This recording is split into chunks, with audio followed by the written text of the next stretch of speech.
Mėgsti desertus, prižadu, šis receptas tau tikrai patiks. Kreminės varškės pyragas su kepintais cinamoniniais obuoliais ir traškia plutele. Fantastinis, greitai paruošiamas, be galo gardus ir iš tikrųjų pakvietus netikėtiems svečiams ar sulaukus jų, gali greitai įsisukti į situacijas ir paruošti nuostabų pyragą. Jeigu nori daugiau iš manęs sulaukti greitų, skanių ir sveikatai palankesnių desertų, rašyk komentare daugiau desertų. Šiam pyragui tau reikės labai paprastų ingredientų, tai pagrindui būtina viso grūdo spelta miltai, sviestas, kiaušiniai ir palmių žiedų cukrus arba kitaip gali dėti nerafinuotą cukrų. Visus ingredientus sumaišyk iki vienalytės masės, išklok skardą, subadyk šakute ir šauk į orkaitę.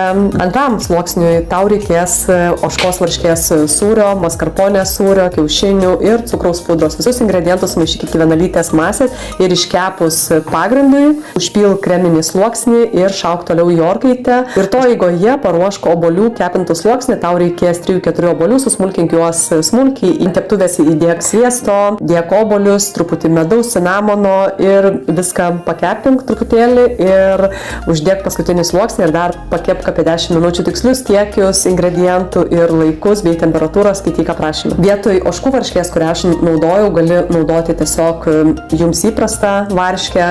Obuolius gali keisti kriaušėmis, dėti dar papildomų daugiau prieskonių ir imbiero, citrinos žievelės. Tai čia yra recepto pagrindas, o toliau pasitelk savo fantaziją. Šis receptas patiko mano svečiams ir tikiu, kad tu išbandęs nenusivilsi. O jeigu nori ne tik tai išmokti gaminti sveikatai palankų, greitą, skanų maistą, bet iš tikrųjų pakeisti savo sveikos mitybos ir gyvensenos įpročius, pagerinti sveikatą, numesti nereikalingus kilogramus, ateik pas mane į asmeninę sveikatos mentorystę, kurios trukmė nuo 1 iki 3 mėnesių ar netgi 6 mėnesių, jeigu mes turime įsisenėjusias sveikatos problemas ar svorio disbalansą didžiulį. Tai pakeis tavo gyvenimą. Registruokis pirmai nemokamai konsultacijai jau dabar.